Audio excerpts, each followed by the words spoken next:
Hey everybody, it's Alex from My Friend the Reader, and welcome to this crazy Giller Prize book haul. So, have made a video for a couple of weeks. As most of you probably know, at least people who follow literary prizes, especially if you're Canadian, and maybe if you're a follower of Laura Frey at Reading in Bed, who made a video about it, which I'll put down in the comments. The Giller Prize announced its long list a couple of weeks ago. The Giller Prize is one of the two most prestigious awards in Canada for fiction. The other, I would argue, is the Governor General's Prize. And it's been going on for 25 years, and this is the 25th anniversary.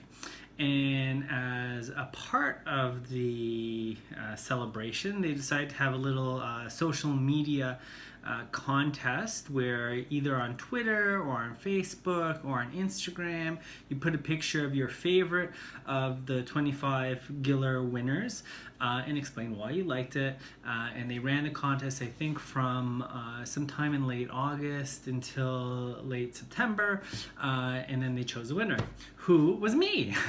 It's ironic because this is the second time I've won a contest, and I never win anything usually, but it's the second time I won a contest related to the Giller Prize. A couple of years ago, I had to write a haiku about the shortlisted book that I thought deserved to win, and I wrote a haiku about "Do not say we have nothing," which is one of my all-time favorites, and I'll talk about it in a few minutes. You had to get the most likes and retweets and Twitter, so you went around harassing your friends and whatnot to do it, and I managed to win that, and I won a Kobo or a One, which is the premium device. I think it was both the Giller and Kobo were doing that contest together. And I think that year I ended up winning all the different contests. I ended up winning all the shortlisted books. So clearly, although I don't win lotteries, I don't win prizes, I don't win raffles, for some reason whenever the Giller Prize has a contest, I somehow win.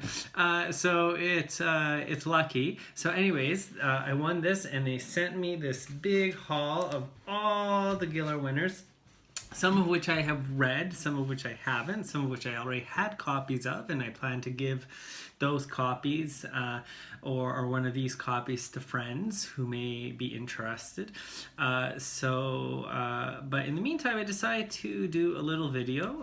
Again, Laura from Reading in Bed encouraged me, and she said, do a book unboxing. Unfortunately, the box that it arrived in was already open, and so it didn't feel right to do an unboxing when you crack out the your little X-Acto knife and open it up and expose all the presents you've gotten. So instead, I'm just doing a book haul. And we'll go through chronologically.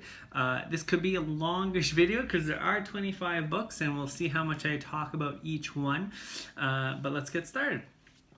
So the first winner of the Giller Prize was The Book of Secrets by M.G. Vasanji, who's actually one of only, I think, two-time winners of the Giller Prize. And I've never read him, so I probably will now. So I'll just read a quick description of the book. The Book of Secrets, M.G. Vasanji's extraordinary third novel, won the inaugural Giller Prize. It is a spellbinding novel of generations and the sweep of history, which begins in 1988 in Dar es Salaam, when the 1913 diary of a British colonial officer is found in a shopkeeper's back room. The diary inflames the curiosity of a retired schoolteacher, Pius Fernandez, whose obsession with the stories it contains gradually connects the past with the present. Inhabiting the story is a memorable cast of characters, part of an Asian community in East Africa, whose lives and fates we follow over the course of 7 decades. Sounds good. I've heard his other one is better, just based on some of the reviews and Goodreads and whatnot. I'm not sure when I'll pick this up, but I'll definitely pick up one of his. So that's the first one. The second one, and arguably one of the greatest Canadian books ever written, and definitely one of my favorite books of all time, is Rowanton Mysteries, A Fine Balance. And thankfully I had misplaced or had given or lent out my copy, so I got a new copy of this. It is a tome. It is quite long. I think it's 703 pages. And I'll just read the description. A Fine Balance, Rowanton Mysteries, stunning internationally acclaimed bestseller, is set in mid-1970s India. It tells the story of four unlikely people whose lives come together during a time of political turmoil soon after the government declares a state of internal emergency. Through days of bleakness and hope, their circumstances and their fates become inextricably linked in ways no one could have foreseen.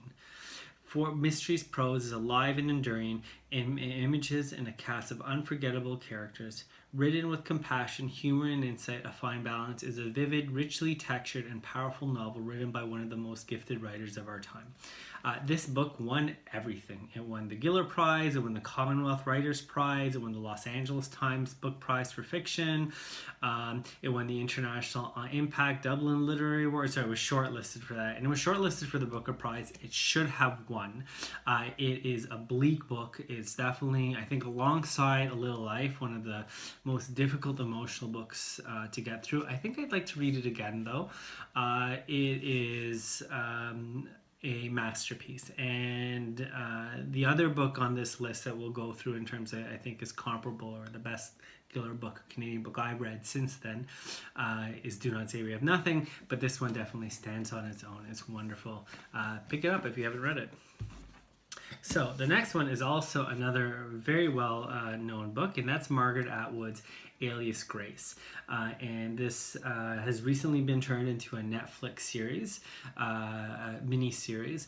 It takes place in the early 1800s in Toronto. It follows the case of a woman, Grace Marks, who is tried for the murder of her, I guess she's a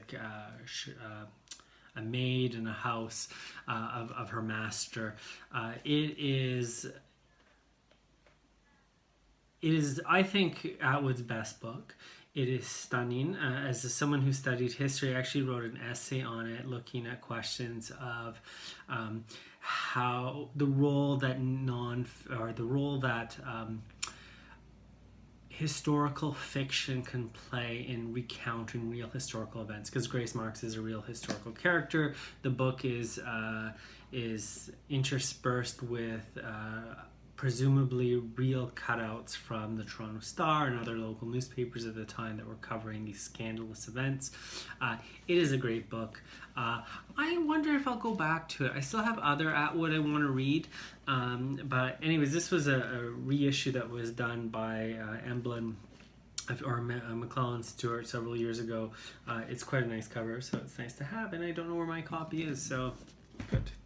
The next one is definitely one I want to pick up. It's Mordecai Rickler's Barney's version, which was also turned into a movie. Ebullient and perverse, thrice married Barney Parnofsky believes in only two things: life is absurd, and nobody truly ever understands anybody else. And when his sworn enemy publicly accuses Barney of being a wife abuser, an intellectual fraud, and probably a murderer, he is driven to write his own memoir to set the record straight. Charged with comic energy and wicked disregard for any pieties whatsoever, Barney's version is a brilliant portrait of a man whom Mordecai Rickler has made uniquely memorable for all time. The movie stars Paul Giamatti. It was a very good movie. I'd like to read this. You know, the only Mordecai Rickler I've ever read are his children's books, the Jacob Tutu series, when I was a child. And for whatever reason, I did not pick him up again. Maybe some political cautionary one, because I think he became quite conservative towards the end of his life, although his son ran for the NDP in the last federal election, and wrote a book about it. So anyways, I've heard it's a great book, and this is a nice copy. I have a used copy I have that maybe I'll give that to a friend so I can keep the nice one. This is definitely one of the ones I do plan to read. We're already about 9 minutes, and we're not even a third through this list, so let's speed it up. Alice Munro, I've read, as most Canadians, we've read short stories of hers during high school. I read her most recent collection a couple of years ago. As many of you know, she won the Nobel Prize 3 years ago or 4 years ago. She was the first Canadian author to win it. She is seen as the champion of short storytelling. So it's a collection. I'm not going to go through the descriptions of it because obviously it wouldn't necessarily tell you much about what's in it, since each story would be discrete and have its own premises. I've never been a huge fan. I find sometimes that the writing's dated. I think she speaks to a very specific time and context that maybe it's apropos now, maybe it's not. But I do want to give her another chance. I'm not going to read this one though, I think, though maybe at some point if I desire, I'm going to read the other one that she has on this list, which I'll get to in a moment. So the next one, a book I had not heard of before, is A Good House by Bonnie Bernard. And I'll read the description. Bill Chambers has come home from the Second World War with several fingers of his right hand missing, but with the will to restore his family intact. He wants the best of his wife and children, and the future seems to stretch out before him. Yet as that future takes hold, generations pull apart and come together again. Bounds deepen and widen, and love creates its own snares. In this rich portrait of small-town family, Bonnie Bernard has created people we can all recognize in a story that is moving as it is profound. One of the things you'll find, and as I describe these books, is there's definitely a theme in CanLit. It's often small towns. It often takes place in the post-war era. And I find sometimes the writing is quiet. I think that's changing somewhat, and I think more new voices are being heard. But there's definitely this white Anglo-Saxon story that dominates Canadian literature for a long time, with some exceptions. I'd say that Atwood was one of the challengers. Mordecai Rickler is a Jewish writer. Rowanton Mystery, obviously. So there are challenges to it, but I think the kinds of things that are described in The Good House are also very common in traditional CanLit that emerged in the 1970s and 1980s and prior, with authors like Alice Munro or Robertson Davies. Anyways, my discretion aside, we'll get to the next one. And the next one is David Adams Richards' Mercy Among the Children, which was also a Canada Reads selection. And if you see a previous video, I do follow the Canada Reads competition. So this one, so at the age of 12, Sidney Harrison pushes his friend Connie Devlin from the church roof. Looking down at Connie's motionless body, Sidney believes he is dead. Let Connie live and I will never harm another soul. Sidney vows to God. At that moment, Connie stands up, wipes his bloody nose, and with a laugh walks away. In the years that follow, the self-educated, brilliant, and now almost pathologically gentle Sidney holds true to his promise, even as others in the small rural community exploit and torment his vulnerable family. Sidney's eldest son, Lyle, shares a deep respect for the power of words, but forced to witness the persecution of those he loves, Lyle turns his back on God and literature and adopts a more aggressive approach towards the protection of his family. Actually, that sounds great. And this is, I think, another one alongside with the Richler that I plan to pick up. It sounds almost John Irving-esque in terms of an absurd situation and the consequences of decisions we make within those absurd situations. So I think that this is definitely one I'm going to try to read in the next little bit when I have time. Our TBRs are all huge on BookTube, so obviously these are more wishes than reality. The next is Michael Ondaatje's Annals Ghost. This won the Giller Prize and the Governor General's Prize Literary Award for Fiction. Most people obviously know Michael Ondaatje is one of the most recognized Canadian authors. Won the Booker Prize for the English Patient, which also recently won the the 50th Anniversary Golden Man Booker Prize. He was recently longlisted with Warlight. I've never been a huge fan of Ondaatje. I was not enamored by The English Patient. I stopped reading a couple of his other books. I did like Warlight though, and I've heard Annal's Ghost is great. So Annal's Ghost transports us to Sri Lanka, a country steeped in centuries of tradition, now ravaged in the late 20th century by civil war.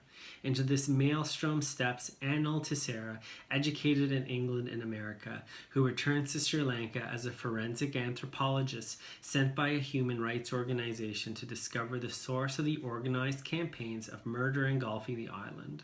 What follows is a story about love, family, identity, the unknown enemy, and a quest to unlock the hidden past story propelled by riveting mystery. Unfolding against the evocative background of Sri Lanka's landscape and ancient civilization, Annal's Ghost is a spellbinder. Again, I probably will try to pick it up at some point, but it won't be a priority. Another one I'm really looking forward to is Clara Callan. Very short description. There's no description here. I hate it when books don't have little blurbs about themselves in the back. Okay, so I don't know. All it says is that Clara Callan is a masterpiece of fiction. Moving story of two small town sisters and their life-changing experiences on the eve of the Second World War. Seems very traditional, but it's one of the better reviewed ones on Goodreads, so maybe. Let's get these piles. We got to move things around. The next is Austin Clarke's The Polish Hoe. My dad loved this book, and again, for some reason, no description in the back, and I hate when they do that. Okay, so I can't really tell you anything about that. That might help because it'll make time go quicker. So anyways, this was, my dad loved this one. I hear his second one wasn't so great. It looks like this one won both the Giller Prize and the Commonwealth Writers Prize, so it was very successful. So I'll probably pick it up at some time. Okay, the next one is, and this is M.G. Vasanji's second book that ended up winning the Giller Prize, called The In-Between World of Vikram Lal. Vikram Lal comes to age in 1950s Kenya at the same time that the colony is struggling towards independence. Against the unsettling backdrop of Mau Mau violence, Vic and his sister Deepa, the grandchildren of an Indian railroad worker, search for their place in a world sharply divided between Kenyans and the British.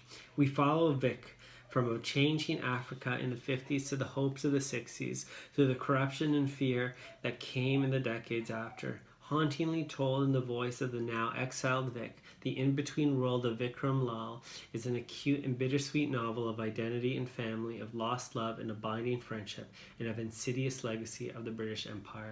This is great. Sounds great, and probably one of the ones I will pick up. And I think you're beginning to see some of the themes here in the Giller Prize, the tension between those who write the more traditional, old-fashioned, conservative, can-lit stuff we're used to, that we got in high school, and those that reflect the changing composition of the country, the immigrant tradition in Canada, and those that are bringing these kind of transnational experiences to Canadian literature.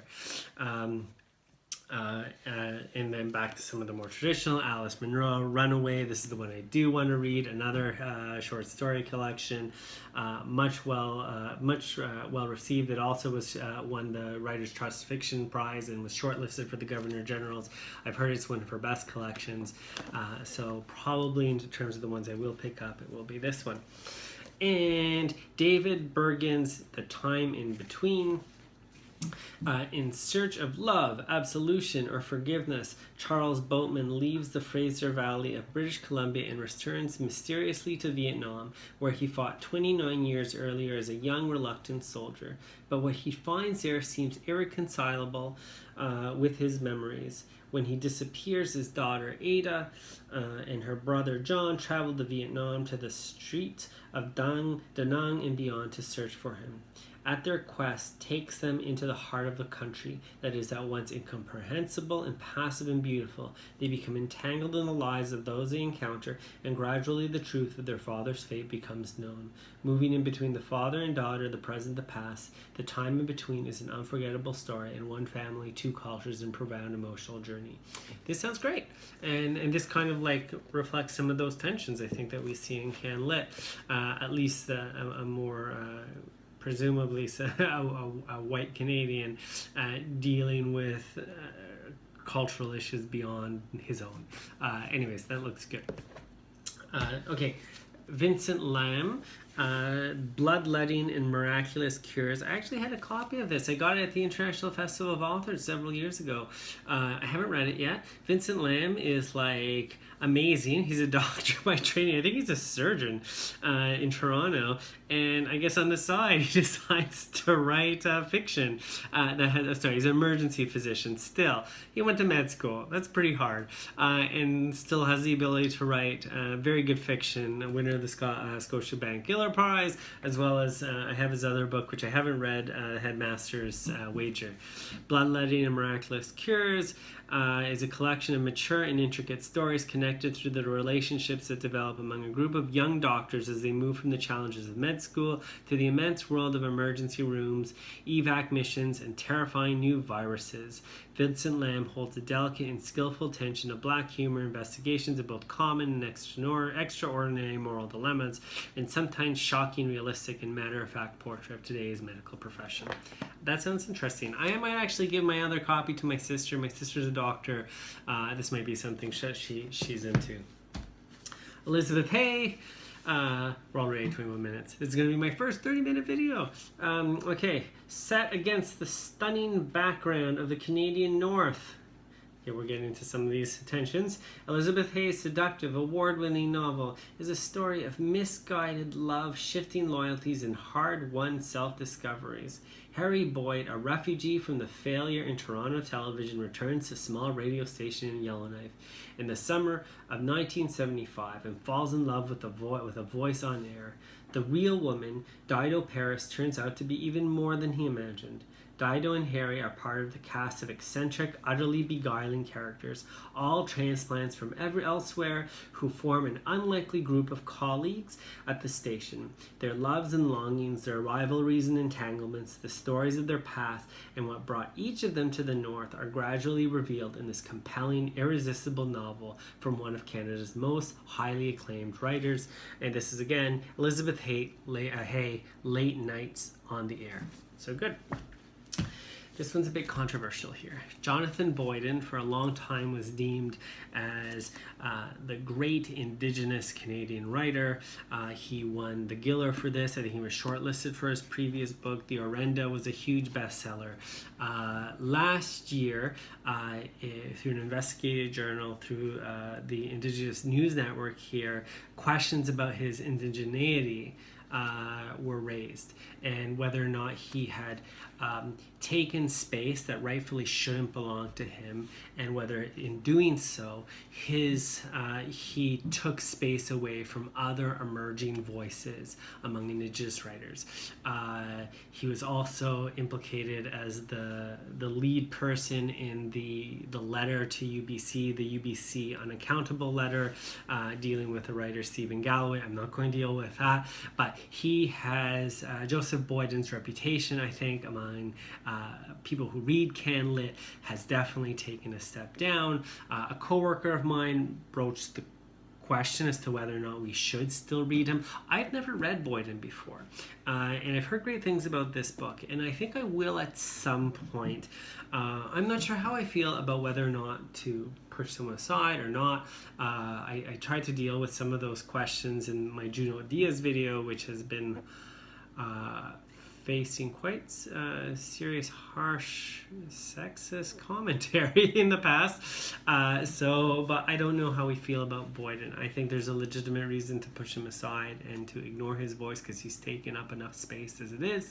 But I've never read him, and in reading him, I think with a critical eye, knowing the contradictions and the problematic nature of him as an individual, I think might give me a more sober assessment of his writing, rather than getting caught in the euphoria of Boyden that existed a few years ago. If people have other thoughts or disagreeing points of view, I'd totally appreciate that to get some feedback on that. I'm not going to go into much detail about this, but the book is Through Black Spruce. Okay, we have 1, 2, 3, 4. We're getting towards more of the more new ones. Lyndon McIntyre's The Bishop's Man. And Father Duncan McCaskill has spent most of his priesthood as the exorcist, an enforcer employed by his bishop to discipline wayward priests and suppress potential scandal. He knows all the devious ways that lonely priests persuade themselves that their needs trump their vows, but he's about to be sorely tested himself. Was sequestered by his bishop in a small rural parish to avoid an impending public controversy. Duncan must confront the consequences of past cover-ups and suppression of his own human needs. Pushed to the breaking point by the loneliness, tragedy, and sudden self-knowledge, Duncan discovers how hidden obsessions and guilty secrets will either find their way to the light of understanding or poison any chance for the love and spiritual peace. This sounds very relevant, considering everything that's been going on with the Catholic Church. I think I will pick it up at some point. It seems to have won a few awards, so if anyone's read this, give me some feedback.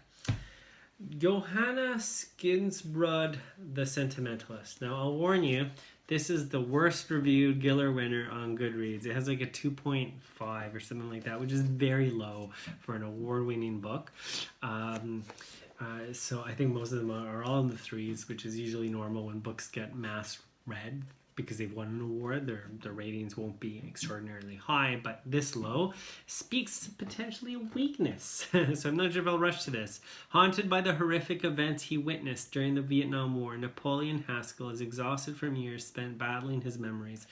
As his health ultimately declines, his two daughters move him from his trailer in North Dakota to Casablanca, Ontario, to live with the father of a friend who was killed in action.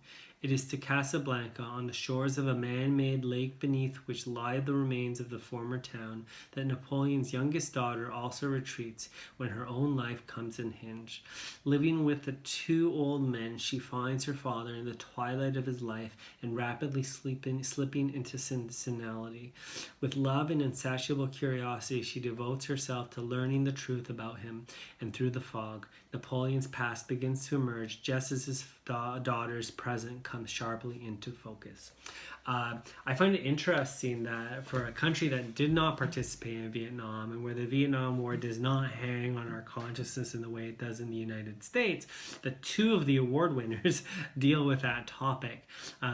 It's almost through osmosis of being so close to the United States. The Vietnam War is still there in our subconscious, in our literary imagination. Okay, Half-Blood Blues, definitely one of the ones I'm interested in, by Issy Duguyan, who is also shortlisted this year for the Man Booker for Washington Black. I have the British copy, which is beautiful. I don't have it with me. She's also longlisted for this year's Giller. I presume she's going to be shortlisted, because if you're getting shortlisted at the Booker, you're probably at the top end of literary quality, and you probably will get shortlisted for the Giller. But you know, a judge panel is different every time. This one was also won the Giller. It won the Ethel Whistle Fiction Award. It won the Anisfield Wolf Book Award. It was a finalist for the Man Booker. It was also a finalist of the Governor General's Award. This was the year that the Half-Blood Blues and the Sisters Brothers went toe-to-toe for almost every single award, including the Man Booker, which neither won. It is... let me read the quick description.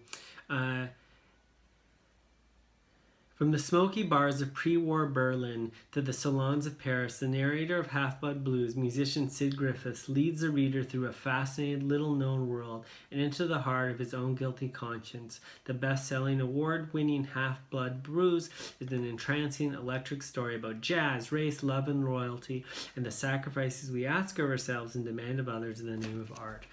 That's great, and actually that's a common theme that we'll see later on in Do Not Say We Have Nothing, the sacrifices we make for art. And what we give up for something that's so intrinsic to our identity. Okay, 419 by Will Ferguson. This is one of the ones that I have read. It is a very good book. From the international best-selling writer Will Ferguson, author of Happiness and Spanish Fly, comes a novel both epic in its sweep and imaginative in its portrayal of human endurance. A car tumbles Through darkness, down a snowy ravine, a woman without a name walks out of the dust storm in sub-Saharan Africa, and in the seething heat of Lagos City, a criminal cartel scours the internet looking for victims. Lives intersect, worlds collide, and it all begins with a single email. Dear Sir, I am the daughter of a Nigerian diplomat, and I need your help. When Laura Curtis, a lonely editor in the cold northern city, discovers that her father has died because of one such swindle, she sets out to track down and corner her father's killer. It is a dangerous game she's playing, however, the stakes are higher than we can ever imagine. So, 419 refers to the piece of legislation in Nigeria that seeks to criminalize this kind of activity. I'm sure everyone here has received those kinds of emails, probably less common now than they were 5-10 years ago. I enjoyed this. It was almost a thriller. And I haven't read other Will Ferguson, but it's a good one. I would recommend it. Hell Going, another short story collection. I'm going to speed up. I'm not going to go into huge descriptions of it. This was Ling Cowdy. She won the year. Like Margaret Atwood was on it. Jonathan Lentham were on the jury. I was actually surprised that short story collection got it. I'll pick it up at some point. I try to read several short story collections a year. Hopefully, I've got a few now. Us Conductors is such a marvelous book, and I hope more people read it. It follows it's a fictionalized account of Lev Terman, who created the theremin. And I'm not sure if people have listened to the theremin. You can YouTube it and see both theremin and his protege Clara Rockmore. And it kind of deals both with the emergence of the theremin in post-revolution Russia, his journey to the United States to show off this wonderful instrument, his affair and devotion to Clara, and then his return to Russia and exile and imprisonment. It is such a beautiful book about music and love and political terror, and it's great. It's probably one of the better ones from this list. 15 Dogs, most of you probably know, won the Giller, won the Canada Reads. It shouldn't have won the Canada Reads. It didn't need the exposure.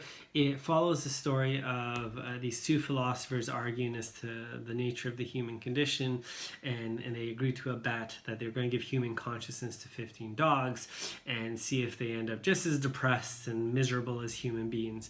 And so it follows the story of these 15 dogs moving over. It's beautiful. It deals with some interesting philosophical concepts. I don't think it's for everyone though, but nonetheless, I think it was a fitting winner, and it's definitely one of the books I think it was very popular, well read. Now, the last two winners, we're almost done. Do Not Say We Have Nothing. I have won so many copies of this book. Initially, I had bought the e-copy on Kobo for my Kobo, and then I won a signed copy, or I won a copy from Goodreads, or it was just a giveaway. I had Madeline Tien sign it at an event here in Hamilton. I gave it to my mom. Then I won another copy. It's also signed. It's over there. And now I have this one, not signed.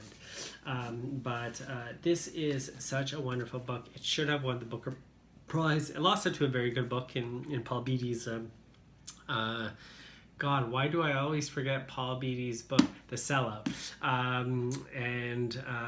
This one is a tale of three musicians in Cultural Revolution China, and the terror they experience, and the choices they have to make in terms of their art and their lives.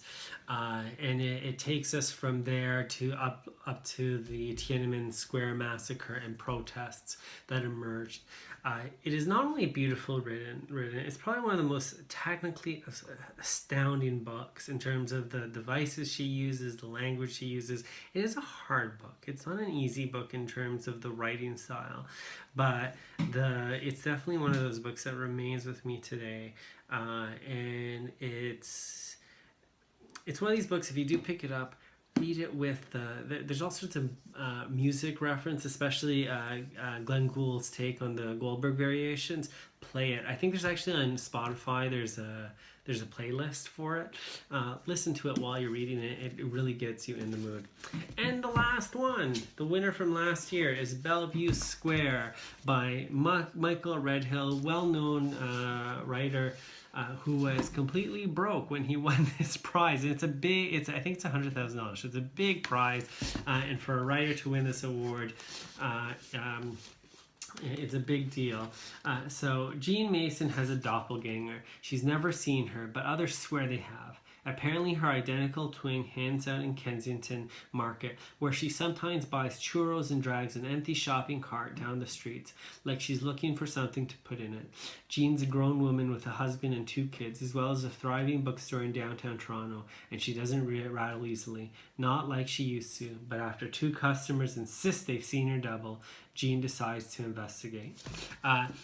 It delves into, initially when I read it, I felt that it was just, I called it geography porn, because it makes all these like really accurate descriptions of Toronto, especially Kensington Market. I spent a lot of time in my college years in Kensington Market, so I appreciated that, but it felt that was leading the story. But then it deals with issues of mental illness in ways that I wasn't expecting. I thought it was a very good book. I would have preferred that Son of a Trickster had one. I thought it was just fresher, more interesting, but I see why some people were quite enamored with this, especially the Toronto literati. Anyways, that's it. I'm sorry this is a long video, kind of unavoidable when you have this much books to talk about. Thank you, Giller Prize people, for putting on the contest and allowing me to win it.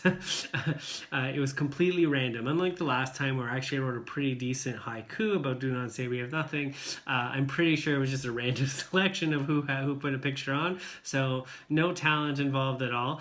But I'm looking forward to reading several of these and increasing my knowledge of Camlet. So have a good one. I will maybe make a video after the short list for the Giller is announced next Tuesday. Talk to you later. Bye-bye.